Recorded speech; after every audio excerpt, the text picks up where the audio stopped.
The Tale of Emily Windsnap, Chapter 2. It's not exactly the kind of thing that happens every day, is it? It doesn't happen at all to most people, but it happened to me. I was a mermaid. A mermaid. How did it happen? Why would I always be one? Questions filled my head, but I couldn't answer a single one. All I knew was that I'd discovered a whole new part of myself, and nothing I'd done in my life had felt so good.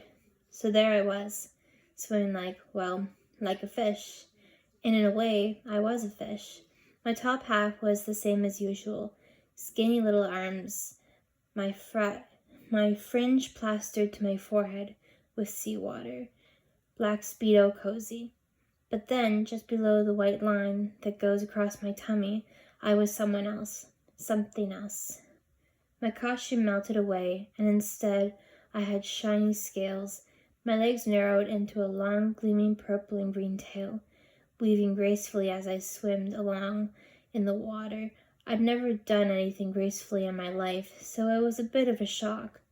When I flicked my tail above the surface, it flashed an arc of rainbow colors in the moonlight. I could zoom through the water with the tiniest movement, going deeper and deeper with every flick of my tail. It reminded me of the time when we went to World of Water with school. We were in a tunnel under the water with sea life all around us. It felt as if we were really in the sea. Only this time I was. I could reach out and touch the weeds floating up through the water, upside down, beaded curtains. I could race along with the fat gray fish group together in gangs, weaving around each other as though they were dancing. I laughed with pleasure, and a line of bubbles escaped from my mouth, climbing up to the surface. It seemed as though I'd only been swimming for 5 minutes when I realized the sky was starting to grow pink. I panicked as a new thought hit me. What if I couldn't turn back? But the second I pulled myself out of the water, my tail softened. I dangled on the rope ladder and watched, fascinated, as the shiny scales melted away. One by one, as my legs returned, they felt odd, like when your mouth goes numb after you've had a filling. I wiggled my toes to get rid of the pins and needles in my feet. Then I headed home with a promise to myself that I would be back soon. Bob, the swimming instructor, was standing in front of me, talking into a mobile phone. I couldn't hear what he was saying. Someone grabbed my shoulders. "This the one, is it?" A snarling voice growled behind my ear. Bob nodded. I tried to wiggle free from the man's clutches, but he was holding my shoulders too firmly. "What do you want?" a voice squeaked from my mouth. "As if you didn't know," the snarly voice snapped at me. "You're the freak." He shook my shoulders. "I'm not a freak," I shouted. "I'm not." "Stop pretending," a woman's voice replied. "I'm not pretending." I wiggled under the hands holding my shoulders. "I'm not a freak." "Emily, for Pete's sake," the woman's voice said. "I know you're not really asleep." My eyes snapped open to see Mom's face inches from mine, her hands on my shoulders shaking me gently. I bolted upright in my bed. "What's happening? Mom, let go of me. What's happening?" "Dozy drawers, is that you're going to be late for school?" "Now get a move on." She parted the curtain in the doorway. "And don't forget to brush your teeth," she said without turning around. Over breakfast, I tried to remember my dream and the things I'd been shouting. It had felt so real. The capture, the voices. Had I said anything out loud? I didn't dare ask, so I ate in silence. It was on the third mouthful that things went seriously wrong. Mom was fussing around as usual, shuffling through the huge pile of papers stuffed behind the mixer. What did I do with it? What is it this time? My shopping list. I'm sure I put it down here somewhere. She leaned across to a pile of papers on the table. "Ah, here it is." I looked up in horror as she picked up a piece of paper. Not just any piece of paper. A sheet of posh purple writing paper. "No," I yelled, spitting half a mouthful of cereal across the table and leaping forward to grab the paper. Too late. She was unfolding it. Her eyes narrowed as she scanned the sheet, and I held my breath. "No, that's not it." Mom started to fold the paper up. I breathed out and swallowed the rest of my mouthful. But then she opened it again.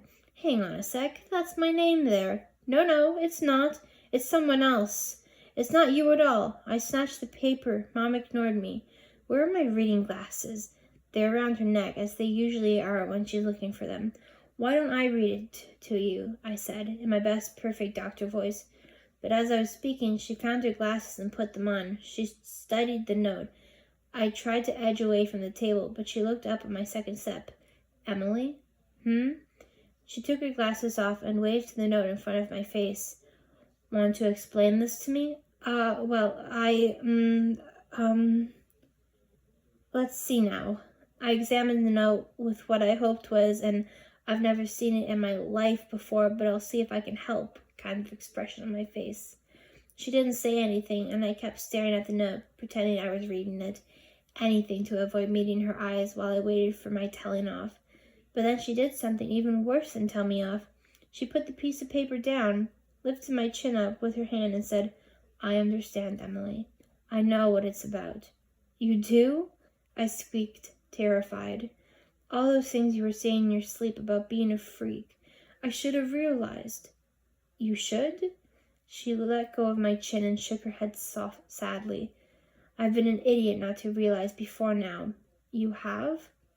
Then she took my hand between her palms and said, You're like me. You're afraid of water. I am, I squealed. Then I cleared my throat and straightened my stool tie. I am, I said seriously. Of course I am. I'm scared of water. That's exactly what I am. That's what this has all been about. Just that, nothing more than, why didn't you tell me? I looked down at my lap and closed my eyes tight, trying to squeeze a bit of moisture out of them. I was ashamed, I said quietly. I didn't want to let you down. Mom pressed my hand harder between hers and looked into my eyes. Hers were a bit wet, too. It's all my fault, she said. I'm the one who's let you down. I stopped you from learning to swim, and now you've inherited my fear. Yes, I nodded sadly. I suppose I have, but you mustn't blame yourself. It's okay. I don't mind, honestly. She let go of my hand and shook her hand. But we live on a boat, she said. We're surrounded by water. I almost laughed, but stopped myself when I saw the serious expression on her face. Then the thought occurred to me. Mom, why exactly do we live on a boat if you're so afraid of water? She scrunched up her eyes, stared into mine as if she was looking for something. I know, she whispered. I can't explain it, but it's such a deep feeling. I could never leave King, but it doesn't make any sense. You're scared of water, and we live on a boat in a seaside town. I know. We're miles from everywhere. Even Nan and Granddad live at the other end of the country. Mom's face hardened. Nan and Granddad, what have they got to do with it? I've never even seen them. 2 cards a year, and that's it. I've told you before, Em. They're a long way away, and we don't get on too well. But why not? We fell out a long time ago. She laughed nervously. So long ago, I can't even remember why. We sat in silence for a moment. Then Mom got up and looked out of the porthole. This isn't right. It shouldn't be like this for you, she murmured as she wiped the portal with her sleeve. Then she suddenly twirled round so her skirt flowed out around her. I've got it, she said. I know what we'll do. Do? What do you mean, do? I'll just take the note to school, or you could write one yourself. No one will ever know. Of course they will. No, we can't do that. Yes, we can. I'll just... Now, Emily, don't start with your arguing. I haven't got the patience for it. Her mouth tightened into a determined line. I cannot allow you to live your life like that. But you don't. What I do is my own business, she snapped. Now please stop answering me back. She paused for a second before opening her address book. No, there's nothing for it. You need to conquer your fear. What are you going to do? I fiddled with the bottom of my blouse. She turned away from me as she picked up the phone. I'm going to take you to a hypnotist. All right, Emily. Now I want you to breathe nice and deeply. Good. I was sitting in an armchair in Mystic Millie's back room. I didn't know she did hypnotism, but according to Sandra Cattle, she worked wonders on Charlie Pagan's twitch. And that was good enough for Mom. Try to relax, Millie intoned, before taking a very loud, deep breath. Mom was sitting in a plastic seat in the corner of the room. She wanted to be there just in case. In case of what? She didn't exactly say. "You're going to have a little sleep," Millie drawled. "When you wake up, your fear of water will have completely gone, vanished, floated away." I had to stay awake. If I fell into a trance and started babbling about everything, the whole plan would be ruined. Not that I had a plan as such, but you know what I mean. What would Millie think if she found out? What would she do? Visions of nets and cages and scientists' laboratories swam into my mind. I forced them away. "Very good," Millie breathed in a husky voice. "Now I'm going to count down from 10 to 1. As I do, I'd like you to close your eyes and imagine you're on an escalator gradually traveling down, lower and lower, deeper and deeper. Make yourself as comfortable as you can." I shuffled in my seat. 10, 9, 8, Millie said softly. I closed my eyes and waited nervously for the drowsy feeling to come. 7, 6, 5. I pictured myself on an escalator like the one in the precinct in town. I was running the wrong way, scrambling up against the downward motion. I waited. 4, 3, 2. You're feeling very drowsy. I waited a bit more. That's when I realized I wasn't feeling drowsy at all. In fact, 1. I was wide awake. I'd done it, hooray! Millie was a phony. The hour thing had been a fluke after all. She didn't say anything for ages, and I was starting to get fidgety when a familiar nose broke the silence. I opened my eyes the tiniest crack to see Mom in the opposite corner, fast asleep and snoring like a horse. I snapped my eyes quickly shut again and fought the urge to giggle. "Now visualize yourself next to some water," Millie said in a low voice. "Think about how you feel about the water. Are you scared? What emotions are you experiencing?" The only thing I was experiencing was a pain in my side from trying not to laugh. "And now think of somewhere that you have felt safe, somewhere you felt happy." I pictured myself swimming in the sea. I thought about the way my legs became a beautiful tail and about the feeling of zooming along with the fish. I was on the verge of drifting into a happy dream world of my own when, "Nah!" Mom let out a huge snore that made me jump out of my chair.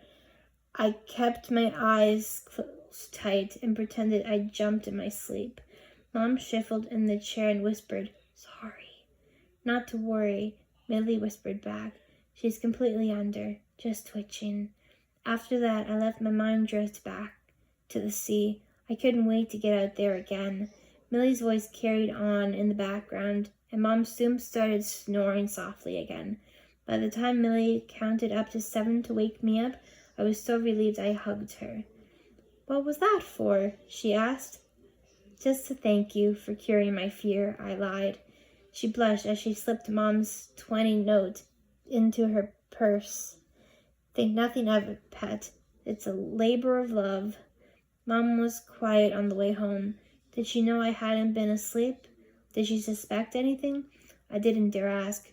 We made our way through the town's narrow streets down the prom. As we waited to cross the road, she pointed to a bench facing out to sea. "Let's go and sit down over there," she said. "You okay, Mom?" I asked as casually as I could while we sat on the bench. The tide was out. Little pools dotted around in a rappy sand I had left behind. She peered out towards the horizon. "I had a dream," she said without turning round. "It felt so real. It was beautiful." "When?" "What felt real?" She looked at me for a second, blinked and turned back to the sea. "It was out there, somewhere. I can almost feel it." "Mom, what are you on about? Promise you won't think I'm crazy." "Course I won't." She smiled and ruffled my hair. I smoothed it back down.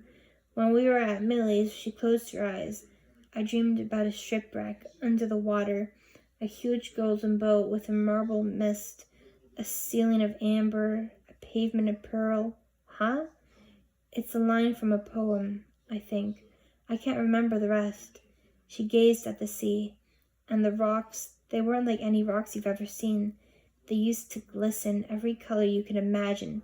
Used to? What do you mean? Did I say that? I mean they did. In my dream, they shone like a rainbow in water. It's just, it felt so real, so familiar. Her voice trailed away and she gave me a quick sideways look. But I suppose it's sometimes like that, isn't it? We all have dreams that feel real. I mean, you do, don't you? I was trying to work out what to say when she started waving. Oh, look, she said briskly. There's Mr. Beeston. I glanced up to see him marching towards the pier.